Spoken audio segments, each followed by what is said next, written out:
여호수아 9장 20절부터 27절까지 읽겠습니다. 우리가 그들에게 맹세한 맹약을 인하여 진노가 우리에게 임할까 하노니 이렇게 행하여 그들을 살리리라 하고 우리에게 이르되 그들을 살리라 하니 족장들이 그들에게 이른 대로 그들이 온 회중을 위하여 나무 패며 물 깃는 자가 되었더라. 여호수아가 그들을 불러다가 일러 가로되 너희가 우리 가운데 거주하거늘 어찌하여 우리는 너희에게서 심히 멀다 하여 우리를 속였느냐. 그러므로 너희가 저주를 받나니 너희가 영영이 종이 되어서 다 내 하나님의 집을 위하여 나무 패며 물 깃는 자가 되리라. 그들이 여호수아에게 대답하여 가로되 당신의 하나님 여호와께서 그 종 모세에게 명하사 이 땅을 다 당신들에게 주고 이 땅 모든 거민을 당신들의 앞에서 멸하라 하신 것이 당신의 종에게 분명히 들리므로 당신들을 인하여 우리 생명을 잃을까 심히 두려워하여 이같이 하였나이다. 보소서 이제 우리가 당신의 손에 있으니 당신의 의향에 좋고 옳은 대로 우리에게 행하소서 한지라. 여호수아가 곧 그대로 그들에게 행하여 그들을 이스라엘 자손의 손에서 건져서 죽이지 못하게 하니라. 그날에 여호수아가 그들로 여호와의 택하신 곳에서 회중을 위하며 여호와의 단을 위하여 나무 패며 물 깃는 자를 삼았더니 오늘까지 이러니라. 여호수아는 아마 생애 끝에 이 성경책을 기록했겠죠. 누구보다 기본 사건을 잘 아는 그는 성신의 영감 아래서 이 사건에서 꼭 필요한 부분만 썼습니다. 꼭 필요한 것이 무엇인가 결정하도록 성신께서 그리스도의 영으로서 이 선지자 여호수아에게 알게 하셨던 것입니다. 그 기준은 단연 오실 메시아의 고난과 영광일 것입니다. 세상 역사가에게 아무리 중요한 것이라도 이 기준에 미치지 못하면 선자는 기록하지 않았습니다. 반대로 심지어 신약 교인의 눈에 혹 미미해 보이는 것이 있을지라도 선자가 기록한 거기서 주의 영광이 비칠 것입니다. 이것이 바로 모든 성경이 내게 대하여 증거한다 하신 주님의 말씀에 담긴 교훈일 것입니다. 자, 이 분명한 교훈에 비추어 얼른 봐서 여호수아가 기록한 이 기본 사건은 모호한 면이 참 많습니다. 여러 번 여러 번 읽어봐도 참 모호하다. 왜 이렇게 기록을 했을까? 무엇보다 기본 족속이 가나안 모든 다른 족속과 달리 이스라엘과 화친을 맺으려 하는데 정탐꾼을 선대하며 참된 신앙을 고백했던 라합과 달리 그들은 여호수아와 족장들을 속입니다. 이 때문에 이스라엘 백성이 이 기본 족속을 치러 올라가는데 족장들이 여호와의 이름으로 맹세한 까닭에 치지 못하였습니다. 누가 이스라엘 군대를 이끌고 올라갔는지 여호수아가 밝히진 않습니다마는 백성이 치지 못하자 원망했다면서 이 백성의 반역을 암시합니다. 이 낱말이 민수기 16장 41절에 이렇게 나와요. 이튿날 이스라엘 자손의 온 회중이 모세와 아론에게 원망하여 가로되 너희가 여호와의 백성을 죽였도다 하고 이 광야에서 연병이 일어나서 14,700명이나 죽을 정도로 이때 민수기 16장 고라 사건에서 백성의 원망은 심각한 죄였습니다. 만일 온 회중이 기본을 원망하고 쳤더라면은 여호와의 진노가 회중에게 임했을 것입니다. 이런 일에 관하여 여호수아는 전혀 밝히질 않고 모든 족장이 원망하는 백성의 마음을 돌이킬 해법을 제시합니다. 놀랍게도 원망하던 회중이 족장들의 말을 따릅니다. 그 해법은 라합의 경우와 분명 다릅니다. 그러나 라합을 긍휼히 여기신 여호와께서 기브온에게도 자비를 베푸신 것입니다. 기본 사건에 우리가 잘 알지 못하고 심지어 이해가 잘 안 되는 면이 있습니다만은 하나님께서 자비롭고 은혜롭고 노하기를 더디하고 인자와 진실이 많은 하나님이심은 이 본문에서 환히 드러납니다. 지난 시간 이어서 계속 살피죠. 22절 여호수아가 그들을 불러다가 일러 가르되 너희가 우리 가운데 거주하거늘 어찌하여 너희는 우리는 너희에게서 심히 멀다 하여 우리를 속였느냐. 지난 시간 21절까지 살핀 그 내용이 참지어서의 말씀을 보겠습니다. 21절이 맺은말 단락의 맨 처음에 나오는 부분입니다. 우선 22절에 나오는 여기 이 여호수아의 책망과 판결이 21절과 어떻게 연결되는지를 살필 필요가 좀 있을 것 같아요. 21절을 보면 족장들이 맹세한 맹약을 어겨 진노를 당하지 않도록 하려고 기본 사람들을 살리리라. 밑에 도표에 그 내용이 나옵니다. 하고 이스라엘 회중을 위하여 종 삼은 내용이 나오죠. 족장들이 기본 사람들에게 이 기본 사람들에게 이런 대로라고 하면 안 되겠습니다. 기본 사람들에 관하여 이런 대로 그들이 온 회중을 위하여 나무 패며 물 깃는 자가 되었더라. 21절 하반절 그렇게 되어 있습니다. 그런데 여호수아가 기본 사람들을 불러다가 책망을 하고서 같은 판결을 내리죠. 23절 이하에. 과연 여호수아의 소환과 판결은 족장들의 제안과 시행 이후에 이루어진 일일까 하는 것입니다. 지금 성경을 읽으면은 번역된 대로 읽으면은 족장들이 먼저 그 일을 행하고 이어서 여호수아도 책망하고 비슷한 판결을 내리고 시행했다 이렇게 되어 있잖아요, 그렇죠? 이 줄거리를 보시면은 20절, 21절을 보면 이 20절부터 21절 상반절까지가 족장들이 원망하는 온 회중에게 말하는 내용입니다. 이 회중에게 두 가지를 말하는데 하나는 하나님의 진노를 받지 않도록 하려고 기본을 살린다라고 하는 거고 다른 하나는 이것을 행하는 것이라 행하여 살리고 이것을 행하여 그들을 살리리라 이렇게 되어 있죠, 그죠? 이것이 이제 뭐냐면 기본을 종 삼는다는 그 말이죠. 그러니까 족장들이 종 삼는 일을 이미 결정을 한 터에서 원망하는 회중에게 알린 거 아니었어요. 그러고서는 여기 20절 보면은 이것을 행하여 그들을 살리리라. 이 순서가 이렇게 되어 있고요. 이게 이제 22절, 21절에 보면 종 삼는 내용이니까 족장들은 이미 이걸 결정을 한 것이란 말이죠. 그러고는 이제 알리는 거거든요. 21절에 보면 여기 도표에다 기본이라고 했는데 기본에 관하여 이렇게 라고 해야 됩니다. 이 번역을 정확하게 하려면 이어 여호수아가 기본 사람들을 불러서 책망을 22절에 하고 그 다음에 21절에 언급한 것과 같은 판결을 23절에 내리지 않습니까? 그리고 26, 27절에는 21절과 마찬가지로 판결대로 시행한 내용이 나옵니다.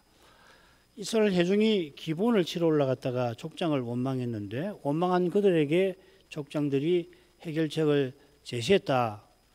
21절에 이어서 덧붙였는데 실은 백성이 원망하는 그 사이에 여호수아와 족장이 기본 문제를 다루었고 그 해결책을 족장들이 원망하는 백성에게 전한 것을 보는 것이 좋습니다. 시간 순서로 보면 안 된다 이 말이죠, 그죠?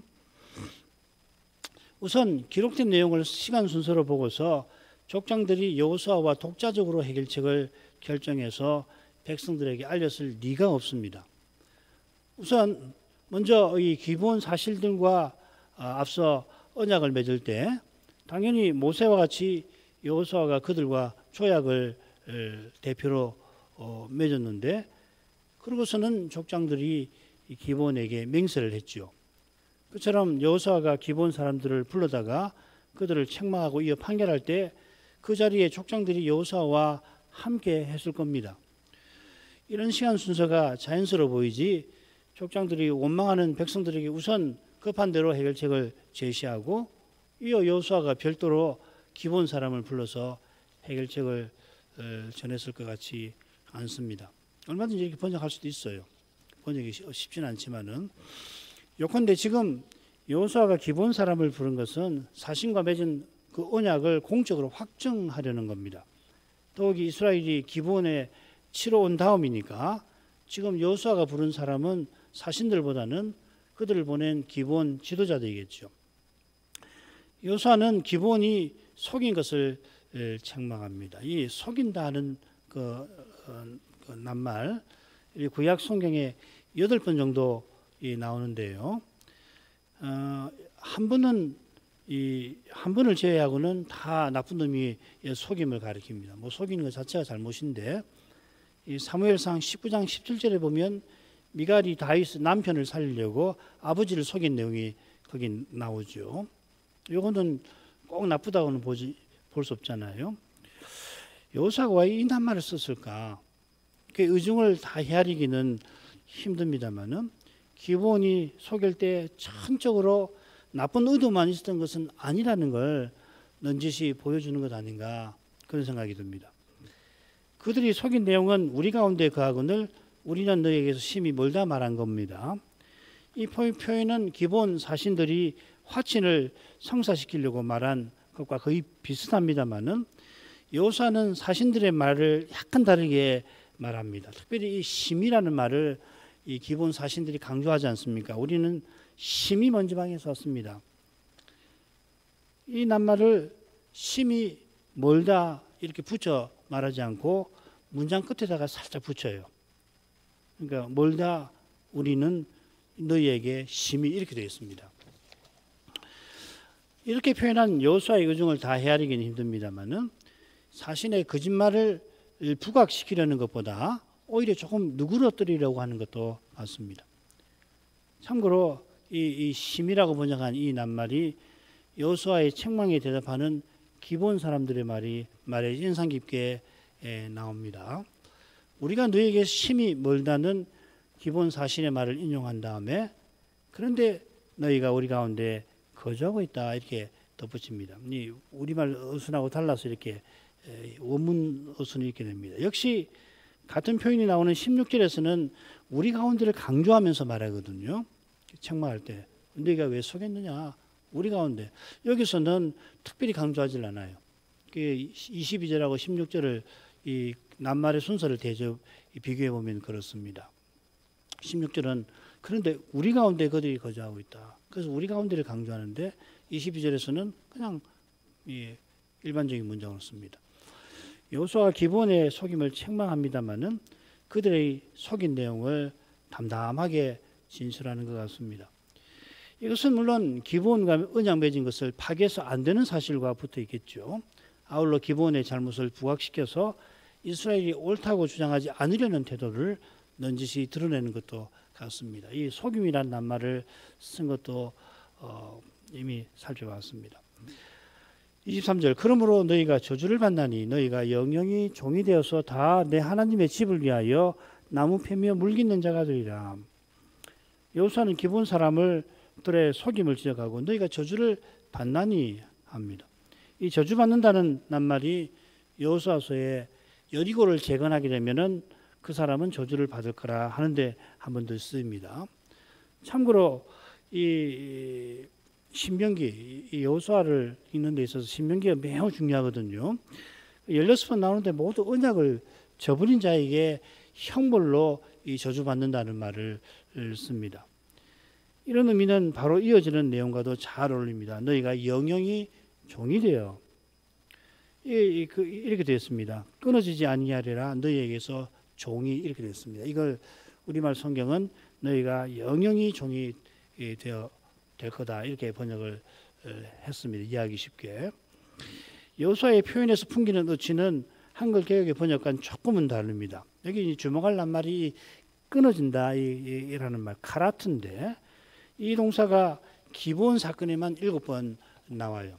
나머지 6번은 다 이 언약을 체결한다 할 때 이 끊는다는 이 동사를 쓰거든요. 이런 의미심장한 낱말을 굳이 써서 여호수아가 속인 기본 사람이 저주받는 내용을 밝히고 있습니다. 달리 말하면 히브리 말로 이 카라트라는 말을 쓸 필요 없이 그냥 너희가 영영이 종이 될 거다 얼마든지 표현할 수 있거든요. 근데 굳이 이 말을 써요.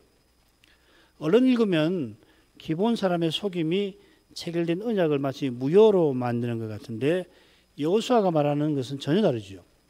만일 언약을 어긴 사람이 여호와께 저주받는 것과 같이 기본 사람이 저주를 받았다고 말했다면은 23절 하반절에 나오는 여호수아의 처분을 이해하기는 힘들 거예요.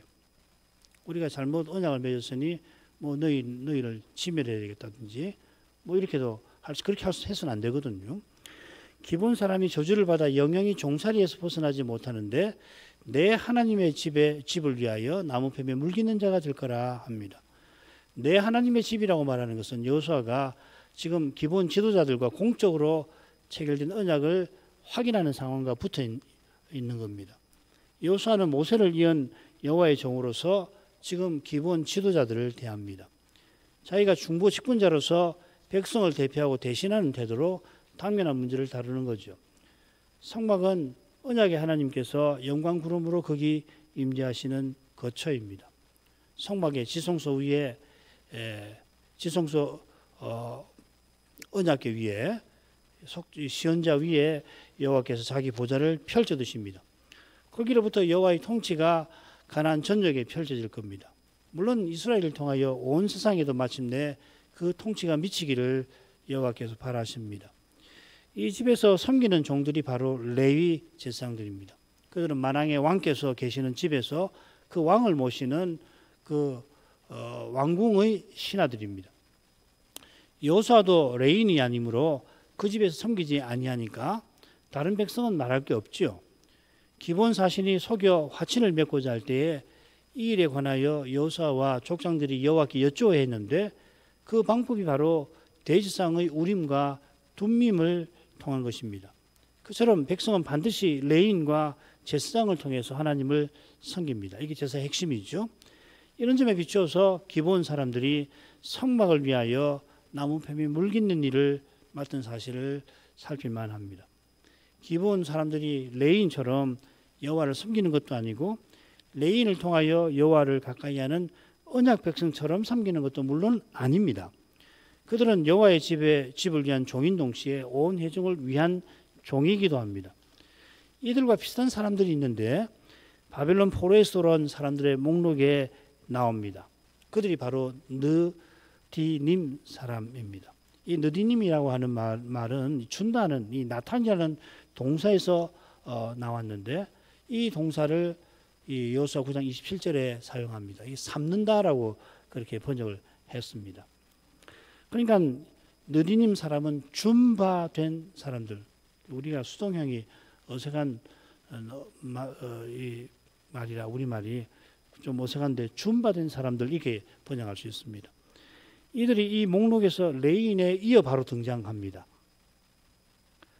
이 사실은 이 느디님 사람들이 언약 공동체에 속했다라고 하는 걸 가리키죠. 물론 여호수아와 함께 가나안 정복 전쟁을 이끌었던 갈렙 또 여리고 성의 라합이 유다 지파에 속했던 것과는 달리 이들이 레위 지파에 속한 것은 아닙니다. 그들의 신분과 비슷한 것이 객입니다. 이 지난 시편 119편 19절의 그 객 말이에요. 그 게르라는 말이거든요. 이스라엘 중에 우가는 이방인을 말하고 그래서 객이라고도 번역하고 우가는 자라고도 번역하고 이방인이라고도 번역합니다. 이 객 중에 여호와께 제사 드리며 사는 사람들이 있죠. 그 할례를 받아서 언약 백성이 되기도 합니다. 그러지 않더라도 제사 드리는 사람들이 있습니다. 모세율법은 이 우가는 자를 상당히 보호해 주죠. 레위기 19장 33절에 보면 이하에 보면 이런 율법의 정신이 탕자 비유의 아버지에게서 잘 드러나죠. 탕자의 아버지는 품꾼은 종 아니지 않습니까? 품꾼도 넉넉히 이 양식을 넉넉히 얻도록 대우를 하는데 이 품꾼이 구약 시대에는 주로 우거하는 사람들입니다. 종은 아니고 이 품을 파는 거죠. 날마다 일자리가 있으면 가서 일해주고 삭스를 받아오는 사람입니다. 기본 사람은 우거하는 자와 달리 성막에서 봉사하는 종이긴 합니다만은 언약을 저버린 자가 언약에서 추방되거나 목숨을 잃는 것과 달리 여호와를 섬기며 살게 하였습니다. 이런 데서 여호와의 긍휼과 사랑이 잘 드러납니다. 여호와께서 미물도 사랑하셔서 성전 구역에서 참새나 제비가 살게 하십니다. 새끼칠 보금자리라는 표현에서도 잘 드러나죠. 하나님을 저버린 우리 죄인을 구원하시기 위해서 자기 아들을 아끼지 아니하십니다. 오직 이런 사랑으로 하나님의 원수이던 우리가 이제 하나님의 아들들이 됩니다.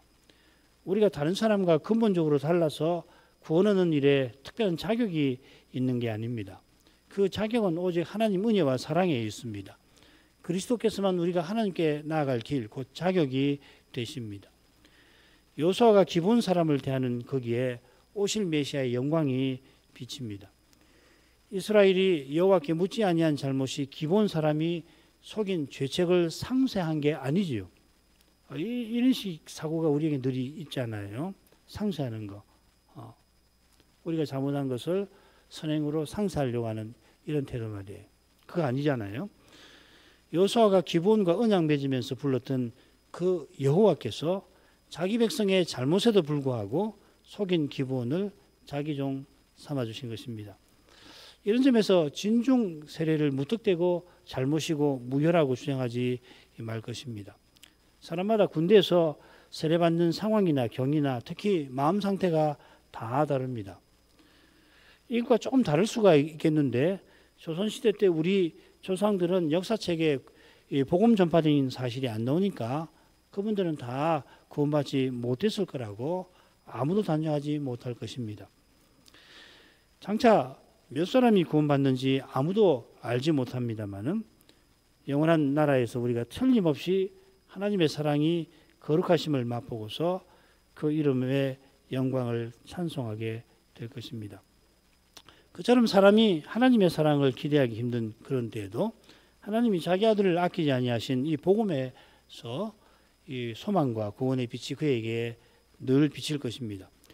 우리 자신에게는 하나님의 사랑을 받을 만한 것이 전혀 없습니다. 오히려 하나님의 진노를 받을 것밖에 없습니다. 그러니까 이 기본 사건에 이런 신비함이 있다 하는 것입니다.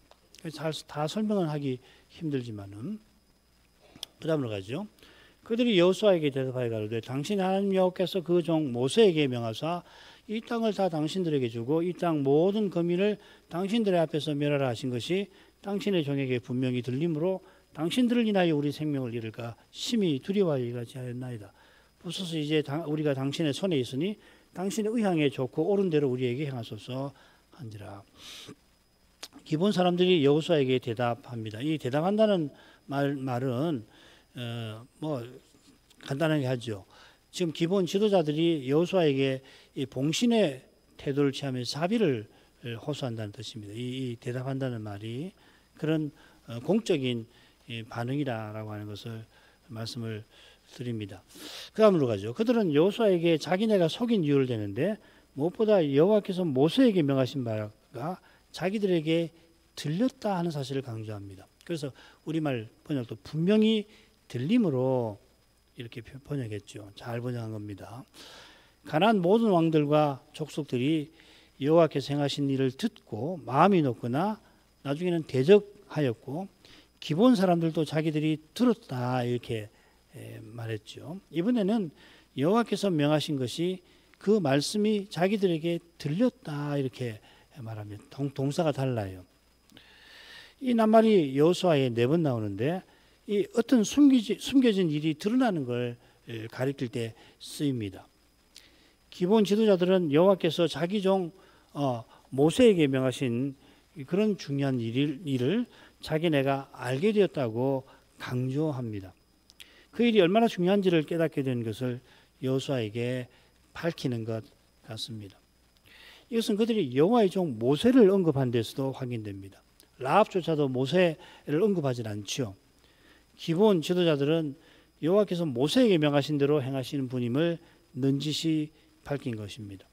여호와께서 모세에게 명하신 것은 가나안 땅을 이스라엘에게 주시마 하시고 가나안 땅의 모든 거민을 이스라엘 앞에서 멸하라 하신 것입니다. 이게 신명기에서 거듭 나오는 여호와의 명령의 골자지요. 그래서 이 모세를 언급한 것이 굉장히 주목할 만한 내용입니다. 그리고 들렸다라고 하는 표현도 마찬가지입니다. 이 명령을 관해서 말한다면 기본 지도자들은 당신들을 인하여 심히 두려워한다고 밝힙니다. 기본 지도자들이 다른 왕들과 다른 점이 있지만은 그들과 같은 점도 드러내죠. 이 당신들을 인하여 여호수아서에 여러 번 나오지 않았습니까? 물론 가나안의 모든 왕도 똑같이 우리 생명을 잃을까 하는데 그들이 이스라엘과 싸우려 하는 것과 달리 기본은 반면에 화친을 맺고자 합니다. 이 묘한 긴장이 기본 사건의 줄곧 흐릅니다. 그들이 심히 두려워하는 대상이 그저 이스라엘인지 아니면 여호와이신지 여호수아는 딱 부러지게 기록하지를 않습니다. 이어 기본 지도자들은 우리가 당신의 손에 있음을 구하고 여호수아의 선의와 공의를 간절히 구합니다. 당신들의 손에 있다는 것은 자기를 당신의 종으로 인정하는 것이면서 자기네가 속인 것을 시인하는 겁니다. 그러면서도 당신의 의향에 좋고 옳은 대로 자기들에게 행하기를 구합니다. 이 좋다라고 하는 표현은 이 여호수아서에 자주 나오는데 여호와께서 말씀하신 선한 일이라든지 여호와께서 약속하신 선한 땅, 아름다운 땅을 가리키는데 계속 사용됩니다. 옳다는 표현은 여기만 나오는데 선한 것이 언약의 복을 가리키듯이 옳은 것도 언약에 합당하다는 것입니다. 기본 지도자들은 여호수아의 처분이 좋고 선한 것임을 시인합니다. 요컨대 기본 지도자들은 여호수아에게 언약 맺은 일을 상기시키면서 여호수아가 이미 자기들에게 밝힌 그대로 시행해 달라고 간절히 바라는 거죠. 꼭 말씀해 주신 대로 그렇게 그대로 해 주십시오. 그것이 선하고 좋고 옳은 일이 아닙니까? 그런 뜻입니다. 여호수아가 곧 그대로 그들에게 행하여 그들을 이스라엘 자손의 손에서 건져서 죽이지 못하게 하니라. 그날에 여호수아가 그들로 여호와의 택하신 곳에서 회중을 위하며 여호와의 단을 위하여 나무 패며 물깃는 자를 삼았더니 오늘까지 이러니라. 여호수아가 그대로 행했습니다. 그것은 무엇보다도 그들을 이스라엘 자손의 손에서 건져서 죽이지 못하게 하는 겁니다. 이는 족장들이 그들을 살리라 한 것과 똑같습니다. 그들을 죽이지 못하게 건졌다 했는데 나차하리란 말인데 이 표현이 라합과 그 식구들에게 사용되었습니다. 4번 나오는데 여호수아서 2장에 사용되었습니다. 라합도 똑같이 우리 생명을 죽는 데서 건져내 달라고 정탐에게 부탁을 하죠. 여호수아가 기본 사건을 넌지시 라합 사건과 결부시키는 것도 같습니다. 그날에 여호수아는 이미 밝힌 대로 그들을 나무 패며 물깃는 자를 삼습니다. 이 표현은 기본 언약을 시행한 것을 가리킵니다. 여호수아가 회중을 위하며 여호와의 단을 위하여 기본 사람을 종 삼았습니다. 21절에서는 온 회중을 위하여 기본 사람을 종 삼았다 했고 23절에서는 내 하나님의 집을 위하여 그리할 거라고 했는데 여기서는 합쳐졌죠. 그죠? 그러니까 족장들의 결정하고 여호수아의 결정이 뭐 다르다는 그런 주석도 봤는데 그건 정확한 주석이 아닌 것 같아요. 여러 주석이 보면 족장들이 한 것하고 여호수아가 한 게 좀 다르다 이렇게. 왜냐하면 온 회중을 위해 종 삼는다고 했고 여호수아는 하나님의 집을 위해서 종 삼는다고 했다고. 그런데 그건 아까 말씀드린 그 사건의 순서를 고려하거나 이 성경을 기술하는 방식에 줄거리를 주목하면 그런 주석을 할 필요가 없어요. 같은 겁니다. 기본 사람들은 이스라엘에게 종이 되었는데 이는 이스라엘의 왕이신 여호와께 종이 된 겁니다. 그들이 맡은 일은 무엇보다도 뜰에서 특히 번제단에서 제사장과 레인이 섬기는 봉사와 관련됩니다. 번제단을 언급한 다음에 번제단을 위하여 하고서 원문은 어떻게 됐냐면 오늘날까지 여호와의 택하신 곳에서 이렇게 덮어 있습니다. 이게 이제 우리말을 어순하고 안 맞으니까 이걸 이대로 할 수 없었던 거죠. 우선 여호와께서 택하신 곳이 아니라 택하실 곳이라고 되어 있습니다. 이 표현은 가나안을 정복한 후에 성전 세울 것을 가리켜 신명기에 늘 나오는 표현이죠. 모압 형제에서 모세가 그 장례를 바라보면서 택하실 곳이라고 했는데 여호수아도 역시 택하실 곳에서 이렇게 표현을 쓰고 있습니다. 이건 실로의 장막이 세워져 있는 현실을 암시합니다. 아직 성전이 세워지지 않았습니다만은 기본의 봉사가 그 성전과 결부되어 있는 것처럼 여호수아가 기록합니다. 어쩌면은 기본 사람들의 봉사가 장차 성전 세워질 곳 맞은편에서 이루어지는 것을 여호수아가 말하려 한 것일지도 모르겠습니다. 좀 너무 이제 복잡하니까 설명을 뺐는데 택하실 곳에 곳에서 이렇게 번역했는데 그 전지사가 사실은 어떤 방향을 가리키는 거거든요. 맞은편에 그걸 향하여. 그러니까 여호와의 이름 여호와께서 택하실 곳에 예루살렘인데 그곳 맞은편에서 그 지금 기본이 사실 예루살렘 맞은편 아니에요. 거기서 이루어진 것을 여호수아가 말하려고 한 것일지도 모르겠다. 그런 생각이 듭니다. 자, 기도할 제목 읽겠습니다. 여호수아는 누구보다 기본 사건을 잘 압니다만은 그러나 우리에게 모호하게 기록하는 것처럼 보입니다. 모호하게 보이는 잘못을 여호수아에게 돌리는 건 아닙니다. 기본 사건을 라합 사건과 비교해 보면 비슷하면서도 분명히 다른 점들이 나타납니다. 라합은 신약 성경에서도 그 믿음이 칭찬받을 만큼 그 가족이 유다 지파에 속해서 이스라엘 중에서 살아갑니다만 기본 사람들은 속인 일로 여호수아가 그들을 저주받은 자라고 언급하듯이 이스라엘에게 종살이하였습니다. 그런데도 여호수아서는 기본이 다른 가나안 족속과 전혀 달리 멸망당하지 아니한 사실을 분명히 보여줍니다. 종살이하지만 놀랍게도 여호와의 단을 위하여 나무 패며 물깃는 일을 합니다. 탕자 비후의 아버지가 풍군에게도 양식을 넉넉히 주듯이 여호와께서 우고하는 이방인을 선대하셨던 것처럼 종살이하는 기브온도 하나님을 가까이 하도록 하신 겁니다. 사울이 기브온 사람을 무고하게 죽인 일로 하나님께서는 다윗 시대에 3년 기근이 임하게 하셨고 그 잘못 때문에 사울의 집안에서 7사람을 여호와 앞에 목매어 달도록 하셨습니다. 바벨론 포로에서 돌아온 목록에서 느디님 사람들이 이 레인에 이어서 나오는 것을 보면 여호수아 시대에도 함부로 기브온 사람을 죽이지 않게 하실 뿐만 아니라 언약의 나라에서 하나님을 가까이하며 살게 하신 것입니다. 이런 데서 여호와께서 장차 여호와의 종으로 세상에 오셔서 인생을 죄에서 건져주시는 사랑의 영광이 드러납니다. 지난 시간 생각한 대로 우리 자신의 구원에도 참 신비한 면이 많잖아요. 그죠? 구약 성경이 그리스도를 증거합니다. 이처럼 그리스도를 증거하는 강설에서 주의 영광이 비칩니다. 바로 여기에 교회답게 서고 서나갈 길이 열리니까 이 시대의 주님의 교회는 이 일을 위해서 늘 간절히 구해야 할 것입니다. 우리도 예외가 아닐 뿐만 아니라 우리가 당한 현실을 생각할 때 더욱 구해야 하겠습니다. 오늘도 그렇게 하겠습니다. 신학교 신학생들 또 조사 실시를 마친 후보생들의 소명과 인도를 위해서 같이 기도하시죠.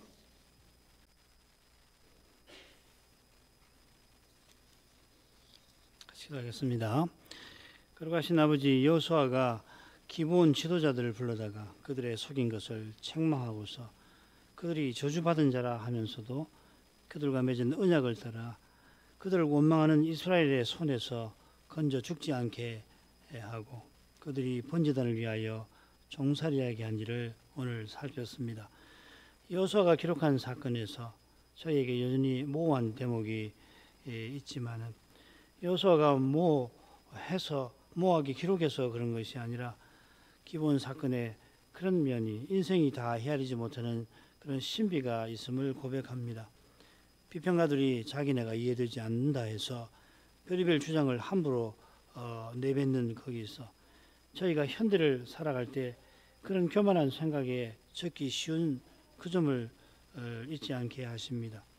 지난 몇 세기 동안 인간이 얼마나 자기를 높이는지 조금만 책이나 그 역사를 살펴보면 금방 알 수 있을 만큼 저희 살아가는 이 현대는 인류 역사에서 유례없는 시대인 것을 저희가 모를 수가 없나이다. 온 세상이 하나의 거대한 세속 도시가 되어가고 있듯이 인간 이성이 모든 것을 판단하는 재판관으로 등극한 지 오래되어서 심지어 기독교 신학에서도 교회에서도 인간 이성이 과학적 학문적 방법이 성경을 판단하는 척도가 되어버렸습니다. 자연과학의 관점에 납득되지 아니하는 것, 설명되지 아니하는 것은 일어나지 아니한 사건이거나 신화적인 사고방식의 산물에 불과하다 치부하므로 성경을 하나님의 계시와 말씀이라고 고백하는 교회 고백을 얼마나 무시하고 멸시하는지 모릅니다. 이 역사를 통하여 우리는 주리의 신앙과 신학이 틀림없이 세상 끝날까지 줄곧 이어지겠습니다만, 이 시대 사람들의 눈에 주류를 이루는 교회를 관통하고 있는 그 신학과 신앙은 잘해야 도덕에 불과할 뿐만 아니라, 도덕의 옷을 입은 신학은 입에 올리기조차 불경스러운 주장을 서슴지 아니합니다. 이런 시대라 바른 신앙을 고백하는 교회도 이 시대 정신의 공기를 호흡하고서는 자기도 모르게 성경의 권위를 무시하고 사람의 생각을 높이는 태도를 취하기가 너무도 쉽게 되었습니다. 이러한 현실을 주님의 교회와 신자들이 모르지 않게 하실 뿐만 아니라 말씀의 거룩한 빛을 늘 받아서 이 시대에 무엇이 중요한지 놓치지 않게 하시고 가장 중요한 그것을 꼭 붙들고 나가게 해주시기를 이제도 간절히 구하나이다. 자비하신 아버지, 기본 사건에서 우리 인생이 다 헤아리지 못하는 하나님의 자비의 신비를 보게 하십니다. 여전히 우리가 잘 알지 못하는 면이 많지만 그것을 알면 알수록 오직 구원이 하나님 은혜와 사랑에 있는 이 진리가 더 우리 마음에 분명하고 강력하게 다가옵니다. 하나님이 자기 아들을 아끼지 아니하고 내어주신 거기에 우리의 구원이 달려 있사오며 거기서 가장 거룩한 신비를 늘 접할 수 있게 하십니다. 이 신비를 교회 예배에서 특히 말씀 전하고 받는 거기, 그 말씀을 조차 주의 이름을 부르는 거기에서 보게 하심으로 그 신비를 저희가 찬송하면서 거룩하신 하나님, 인생이 가히 헤아리지 못할 지극히 높으신 하나님 앞에 경배드리게 해주시기를 구합니다. 이 참된 예배가 이 거대한 세속 도시에서 세속화 광풍이 육신적인 생각이 광풍처럼 불어닥치는 이 현실에서 무엇보다 중요한 것임을 모를 수가 없나이다. 지금보다도 현실은 더욱 힘들고 지금까지보다도 믿음의 길이 더욱 힘겹게 되겠지만은 삼위 하나님께서 이런 우리를 가까이 불러주셔서 그 거룩한 사랑의 영광을 늘 비춰주심으로 그 영광을 저희가 배웠고 더욱 기쁨으로 더욱 힘이 있게 보이시는 그 길을 걸어서 당면한 현실을 마침내 이기고 나가게 해 주시옵소서. 여호와께서 기브온 족속을 가나안 다른 족속과 달리 진멸당하지 않게 하시고 비록 그들이 속임으로 말미암아 종살이하게 되었지만 그 종살이하는 그 일을 통하여 하나님을 가까이 할 길을 열어주시는 거기서 이스라엘이 여호와께 여쭙지 아니한 그 일을 통해서 주의 자비를 기본하게 나타내 주신 데서 어떤 현실을 저희가 만나더라도 아버지의 거룩한 사랑의 영광을 배웁게 하시오면 그 현실에서도 주의 이름을 위하여 살아갈 길을 발견하고서 우리의 구원과 소망이 오직 하나님께 있음을 인하여서 그 길을 계속 걸어가게 하실 줄 믿나이다. 이러한 믿음을 더욱 굳게 더욱 순결하게 붙들어 주시옵소서. 예수님 이름으로 기도합니다. 아멘.